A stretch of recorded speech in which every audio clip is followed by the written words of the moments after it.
પહેલા તો તમારા બધાની માફી માંગી લઉં કે સામાન્ય રીતે હું ફોન ઉપાડતો છું, પણ આજે ફોન કરવા હેન્ડલ કરવા અઘરા હતા એટલે કોઈના જવાબ નથી આપી શક્યો. અહીંયા આજે મેં પોરબંદરના ધારાસભ્ય તરીકે રાજીનામું આપ્યું છે અને કોંગ્રેસ પક્ષના તમામ હોદ્દાઓ અને તમામ હોદ્દાઓ અને પ્રાથમિક સભ્યપદેથી પણ આજે રાજીનામું આપ્યું છે. કોંગ્રેસમાં હું 1982માં જ્યારે મારો વિદ્યાર્થી કાળ હતો એ વખતે જોડાયો હતો. પોરબંદર તાલુકા યુવક કોંગ્રેસથી શરૂ કરીને પોરબંદરના ધારાસભ્ય અને વિધાનસભા વિરોધ પક્ષના નેતા પ્રથમ ટર્મમાં જ હું બહેનો, એના પછી પ્રદેશ કોંગ્રેસનો અધ્યક્ષ તરીકેની પણ કપરા સમયમાં મેં વિરોધ પક્ષમાં રહીને જવાબદારી નિભાવી હતી અને જે કંઈ શક્તિ હતી એ મેં કોંગ્રેસ પક્ષને આપી. પરંતુ છેલ્લા ઘણા સમયથી હું ગૂંગળામણ અનુભવતો હતો અને જે આશાએ અને જે કામ કરવા માટે હું કોંગ્રેસ પક્ષમાં આવ્યો હતો, ખાસ કરીને આપણે દેશને રાજકીય આઝાદી મહાત્મા ગાંધીજીની આગેવાનીમાં 1947માં મળી. પરંતુ મહાત્મા ગાંધીએ પોતે પણ કહ્યું હતું કે આર્થિક અને સામાજિક આઝાદી મેળવવા માટેનું ધ્યેય હજી પ્રાપ્ત કર્યું અને એ ધ્યેય માટે થઈને હું કોંગ્રેસ પક્ષમાં જોડાયો હતો. અને એ મુદ્દાને જ કારણે મને પોરબંદરમાંથી મત વિસ્તારમાંથી ત્રીજી વખત ચૂંટીને મોકલ્યા છે. પ્રજાની અપેક્ષાઓ હોય છે કે ચૂંટાયેલા ધારાસભ્યો હોય કે રાજકીય પક્ષોના કાર્યકર્તા હોય, એ પ્રજાના જે જીવનની અંદર પરિવર્તન લઈ આવવાનું કામ કરે અને પ્રજાની સાથે જોડાયેલા રહે. પરંતુ છેલ્લા ઘણા વર્ષોથી કોંગ્રેસ પક્ષમાં આ સામાજિક પરિવર્તનની જે ભૂમિકા હતી, ખાસ કરીને આર્થિક અને સામાજિક બદલાવ લઈ આવવાની, કે મને લાગ્યું કે હું આમાં કરી શકીશ નહીં. એટલે ખૂબ જ ભારે હૃદયે, કારણ કે આટલા વર્ષ સુધી કોંગ્રેસ પક્ષમાં મેં મારા લોહી પસીનો બંને આપેલા હતા, એટલે છોડવું ખૂબ મુશ્કેલ હતું. પરંતુ ગુજરાતના મારા જે શુભેચ્છકો છે, પોરબંદર મારા જિલ્લાના જે શુભેચ્છકો અને ટેકેદારો છે, એની લાગણી એવી હતી કે મારે જે રીતે અત્યારે જ કોંગ્રેસ પક્ષ ચાલે છે એમાં હું પરિવર્તન લઈ આવવામાં સફળ થઈશ નહીં.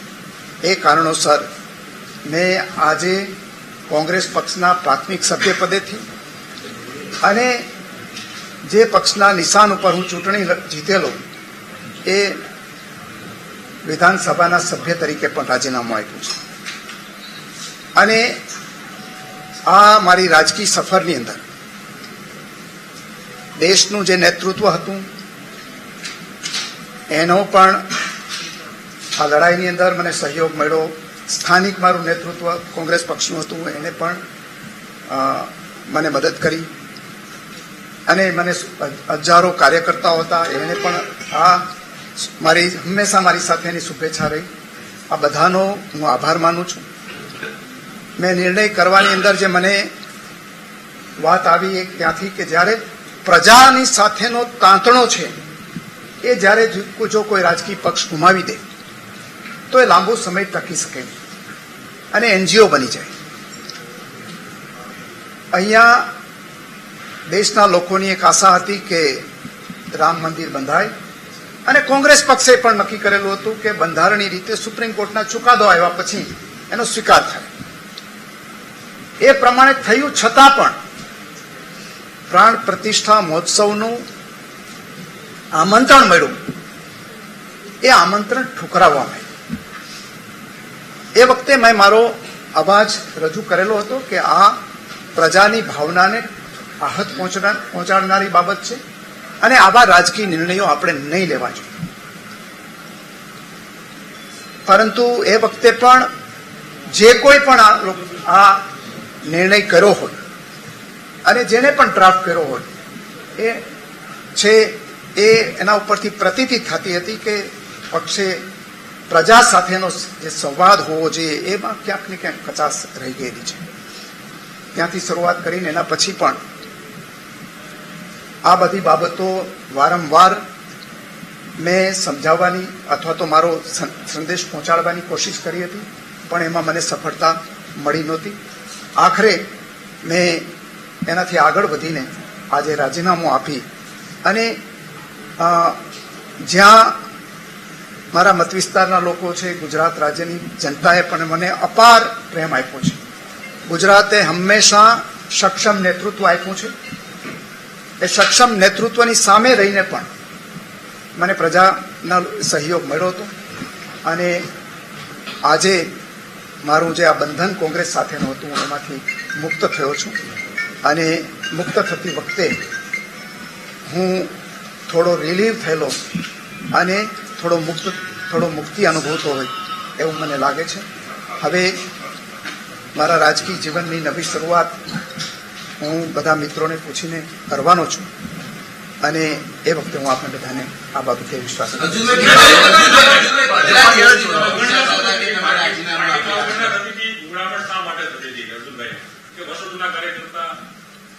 હવે એ તો કોંગ્રેસ પક્ષના નેતૃત્વએ વિચારવાનું છે કે મારા જેવા કાર્યકરે શું કરવા પાર્ટી છોડી, કે જેને પોતાના પરસેવાથી પાર્ટીને જીવંત રાખી હતી અને આ કદાચ કોંગ્રેસ પક્ષમાંથી સૌથી વધારે ગુજરાતનો પ્રવાસ કરનારો કોઈ વ્યક્તિ હશે અથવા તો સૌથી વધારે કાર્યક્રમ આપનાર કોઈ કાર્યકર હશે તો હું કાર્યકર હતો અને છતાં પણ મારે કોંગ્રેસ પક્ષ છોડવો પડ્યો છે. એનું આત્મમંથન હવે જે લોકો છે એને કરવાનું છે, મારે એનું આત્મમંથન કરવાનું નથી. હું તો આત્મમંથનમાંથી મુક્ત થયો છું.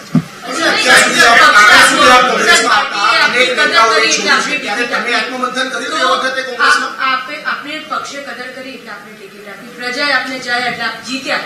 હવે આપનો ઇશારો શક્તિસિંહ ગોહિલ તરફ છે કે એ ક્યાંક ને ક્યાંક આપની લાગણી માંગણી અને આપની જે કાર્યશીલતા તેને સમજી શક્યા નહીં. મારે કોઈની સામે ફરિયાદ નથી. મેં તો મારી વાત જ્યાં રજૂ કરવાની હતી કરી દીધી. મેં તો નીકળતી વખતે મેં બધાનો આભાર માન્યો છે અને આજે આભાર માનું છું. મારે કશું કોઈના વિશે કશું કહેવું નથી. મારી વાત એટલી હતી કે જે રીતે ચાલે છે એ રીતે એના પરિણામ નજર સામે છે. એના પરિણામ દેશમાં અને ગુજરાતમાં નજર સામે છે. તો ક્યાંક કચાશ રહી ગઈ હશે, કચાશ દૂર કરવાની કોઈની તૈયારી ન હોય તો મારે કોઈને કહેવું નથી. આજનું નથી, આજે કેટલાય 5-7 વર્ષથી આવું બધું ચાલે છે. એટલે મારે નથી સ્ટેટના નેતૃત્વની સામે કહેવાનું કે નથી સેન્ટ્રલના નેતૃત્વની સામે કહેવાનું. હું તો એમ એટલું જ કહીશ કે મારે નહીં, એમણે આત્મખોજ કરવાની છે. કરશે તો ટકી રહેશે, નહીં કરે તો આજે જે સ્થિતિ છે સામે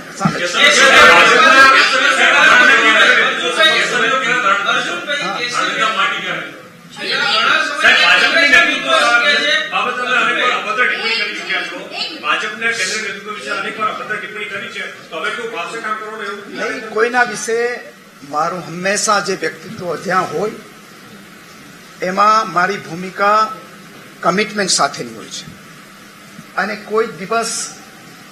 કોઈ દિવસ આધાર વગરની ક્યારેય વાત કરી નથી.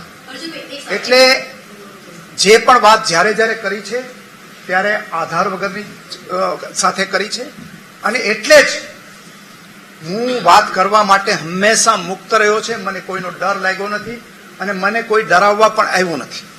અત્યારે બધા ડરાવવાની વાત કરે છે પણ હું ક્યારેય ડર્યો નથી, મને કોઈ ડરાવવા આવ્યું નથી. એટલે એ વાતમાં તથ્ય નથી. વાત એટલી જ છે કે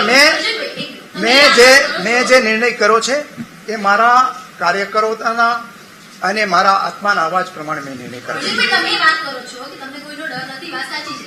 તમે આટલા વર્ષોથી વિપક્ષમાં નેતા તરીકે રહ્યા અને વિપક્ષની તમારા રોલ તરીકે તમે વડાપ્રધાન નરેન્દ્ર મોદીથી લઈને આનંદીબેન સુધી, ભાજપના પ્રદેશ પ્રમુખ સી આર પાટીલ સુધી વ્યક્તિગત ટિપ્પણીઓ કરી છે.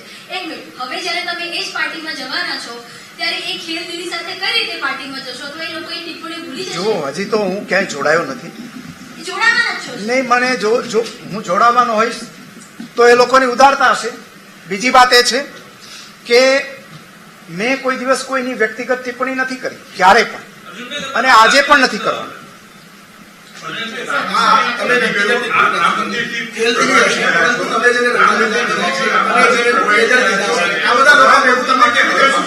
જી, રામ મંદિર બની ગયું છે, રામ મંદિર થી આપ ખૂબ પ્રભાવિત થયા, હવે પ્રધાનમંત્રી માટે પોતે શું માનો છો?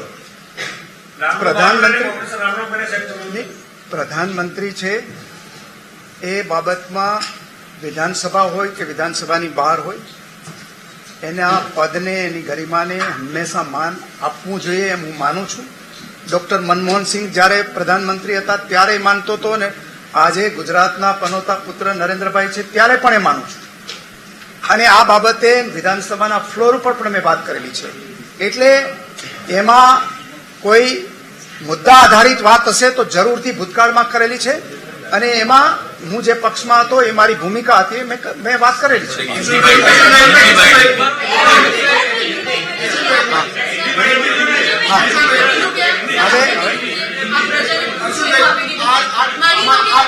પાર્ટીના નેતાઓને તમે રંગાબિલ્લા પણ કીધા છે, કોઈને તમે બુટલેગર પણ કીધા છે, કેટલાય શબ્દો કીધા છે. આ બધાના ભેગું હવે તમને ફાવશે કેવી રીતે જોડાશો? એટલે હવે હું હિન્દીમાં વાત કરીશ.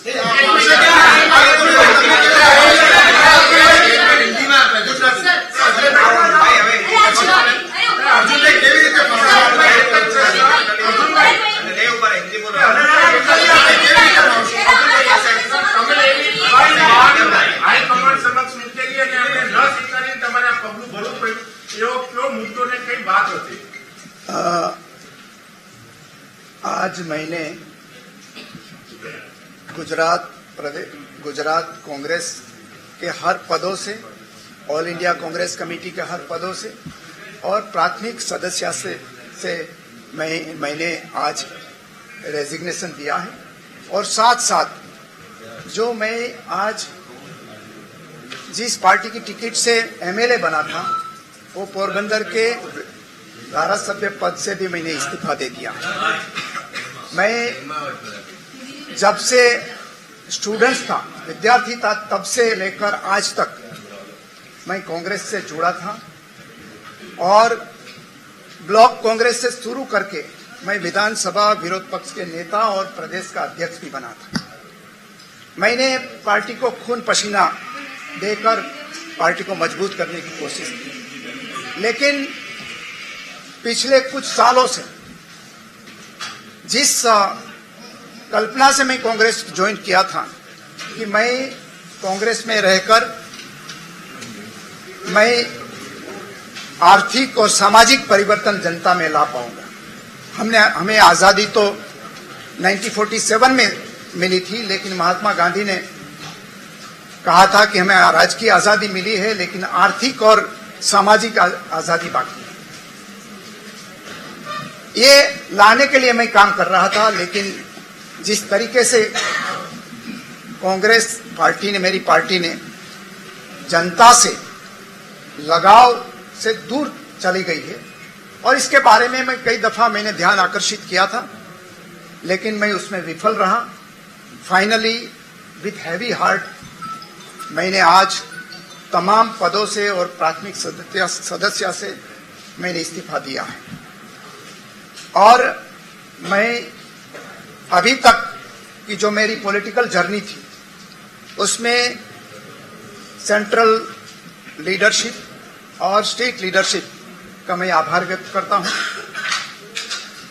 जनता से विमुख पार्टी कैसी तरह हुई है, ये बात मैंने ओपनली, जब राम मंदिर प्राण प्रतिष्ठा महोत्सव का जब इनविटेशन मिला, तब मैंने ओपनली कहा था. मैंने हर प्लेटफॉर्म पर अपनी बात तो रखी थी, लेकिन उस समय तो ओपनली बात करके ये कहा था कि ये हमने जो जनता की आकांक्षा है, इच्छा है, उससे विरुद्ध का हमारा स्टैंड.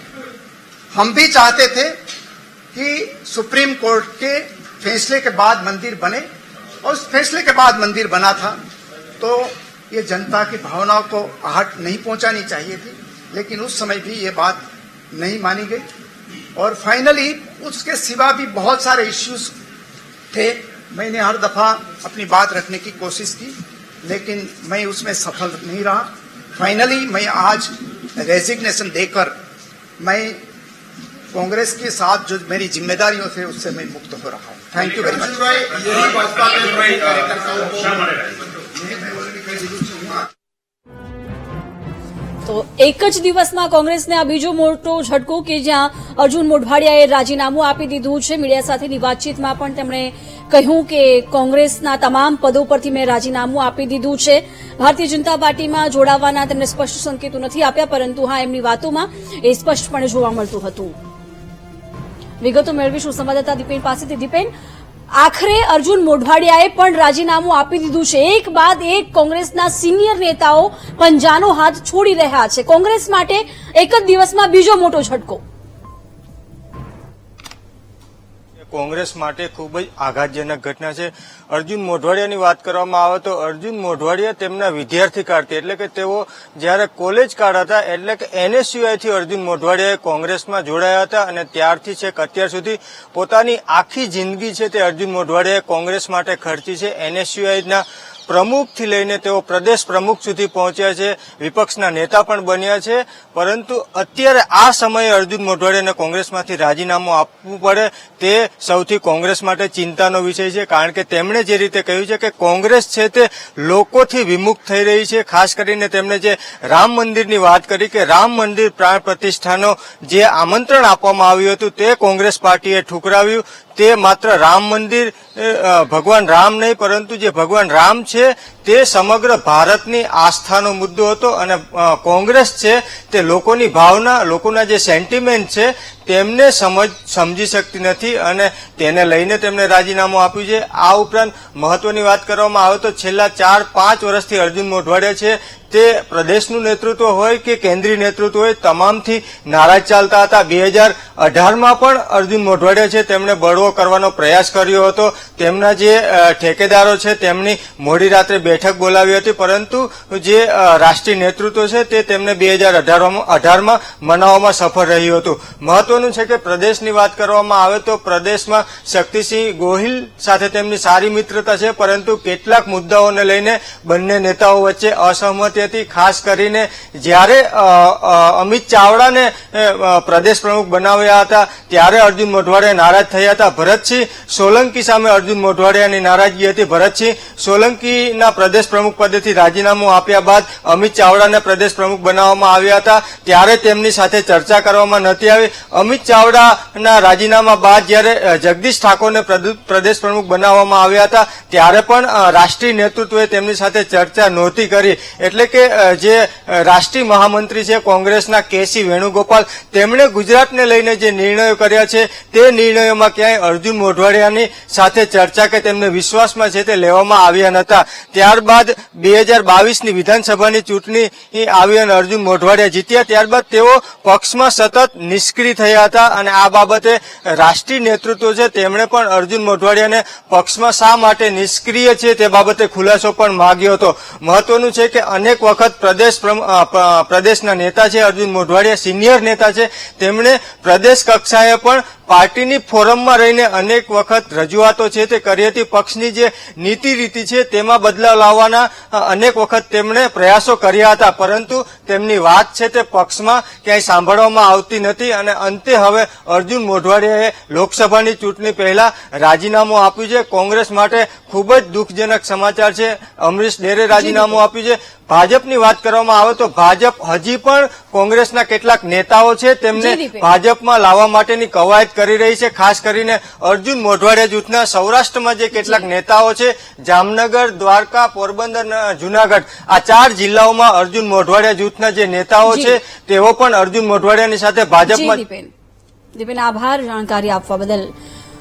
તો પોરબંદરના ધારાસભ્ય અર્જુન મોઢવાડિયા રાજીનામું આપી દેતા હવે કોંગ્રેસના 3 ધારાસભ્યો ઓછા થઈ ગયા છે। 14 ધારાસભ્યો કોંગ્રેસ પાસે હવે બચ્યા છે। આ પહેલા CJ ચાવડા અને ચિરાગ પટેલ પણ રાજીનામું આપી ચૂક્યા છે અને હવે કોંગ્રેસના ભૂતપૂર્વ પ્રદેશ પ્રમુખ અને પોરબંદરના ધારાસભ્ય એવા અર્જુન મોઢવાડિયાએ રાજીનામું આપી દેતા પોરબંદર વિધાનસભા સીટ પણ ખાલી થઈ છે, એટલે પોરબંદર બેઠક પરથી પણ પેટા ચૂંટણી યોજાશે। પરંતુ લોકસભા ચૂંટણી પહેલા આ પ્રકારે કોંગ્રેસનો એક બાદ એક સિનિયર નેતાઓ સાથ છોડી રહ્યા છે। વર્ષ 2024 કોંગ્રેસ માટે ઘણું જ કઠિન શરૂ થયું છે અને જે પ્રકારે ટીવી સ્ક્રીન પર પણ જોઈ રહ્યા છો કે સિનિયર નેતાઓએ એક બાદ એક કોંગ્રેસનો હાથ છોડ્યો છે, જેમાં મોટા ચહેરાઓની વાત કરીએ, બળવંત ગઢવી હોય, જોઈતા પટેલે હજુ 2-3 દિવસ પહેલા જ કોંગ્રેસમાંથી રાજીનામું આપી દીધું છે, જે બનાસકાંઠાનો એક કોંગ્રેસનો જાણીતો ચહેરો હતા. અમરીશ ડેરે આજે સવારે રાજીનામું આપી દીધું છે. આહિર સમાજનો એક મોટો ચહેરો અને રાજુલાના પૂર્વ ધારાસભ્ય રહી ચૂક્યા હતા. ત્યારબાદ અર્જુન મોઢવાડિયા, જેમને કોંગ્રેસમાં વર્ષો આપ્યા છે, વર્ષો સુધી કોંગ્રેસમાં પોતે કામ કર્યું અને આખરે આજે આટલા વર્ષો બાદ કોંગ્રેસનો સાથ છોડ્યો છે અને એમને પણ કોંગ્રેસ પ્રત્યે ક્યાંક નાની મોટી નારાજગી હોવાનું કારણ આગળ ધરી પક્ષ સાથેનો નાતો તોડ્યો છે. પરંતુ આ બધાની વચ્ચે જ્યારે હવે લોકસભા ચૂંટણી નજીક છે, જ્યાં એક તરફ ભારતીય જનતા પાર્ટી કે જેને સતત લોકસભાની ચૂંટણીને લઈને પ્રચાર પ્રસારની શરૂઆત કરી દીધી છે, સેન્સ પ્રક્રિયા યોજાયા બાદ 15 જેટલા લોકસભાની સીટો પરથી ઉમેદવારોના નામ પણ ઘોષિત કરી દીધા છે, ત્યાં કોંગ્રેસ માટે કપરા ચઢાણ જોવા મળી રહ્યા છે.